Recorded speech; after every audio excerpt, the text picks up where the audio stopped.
derivatives of some of these three questions that we have here.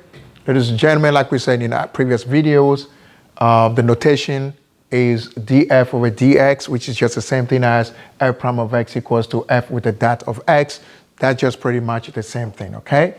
And then we have on this side here some differentiation formulas, okay? So that's just these formulas that we use, but these are just like a few out of so many formulas that we have. So you can always find, a long list on Google. So you just Google it, and then you're going to have a long list of these formulas that you need, okay? All right, so let's take these questions here and see how we can solve, for them. So we have D, so the differentiation of cosine x plus sine y with respect to x.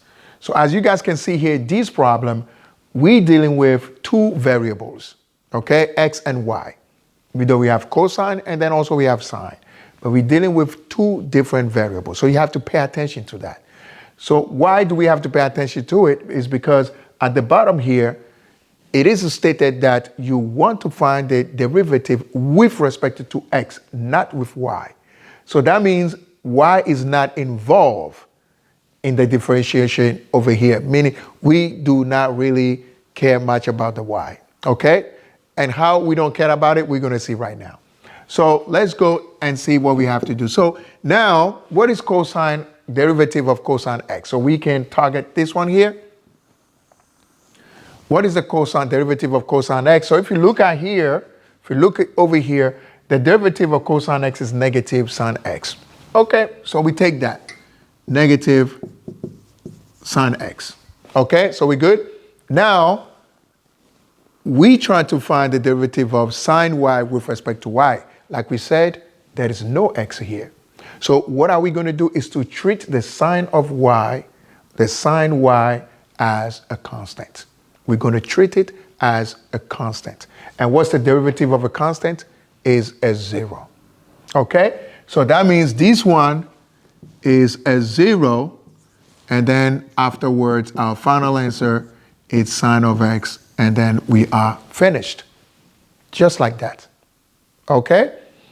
When we take the second question here, we have cosine x plus sine y. So cosine x plus sine y with respect to what? Y. So no more x but y. So that means our target is this one here. That's our target. So what would then be the derivative of cosine x?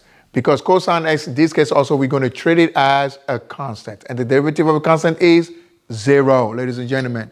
So this one is 0 here. And then plus, so what would be the derivative of sine y? That is with respect to y. Remember, sine x is cosine x, correct? So that will give us derivative of cosine x here. Y, careful, because we're dealing with y, okay, with respect to y.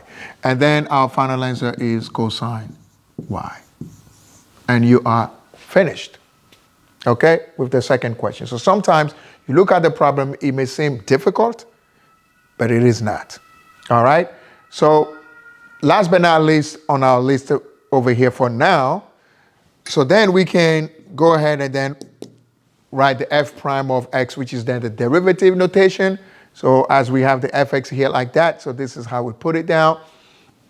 And then we got to find it for each of the terms, right? Because we have 4 terms here, 1, 2, 3, 4 terms. So we're going to find the derivative of each of them.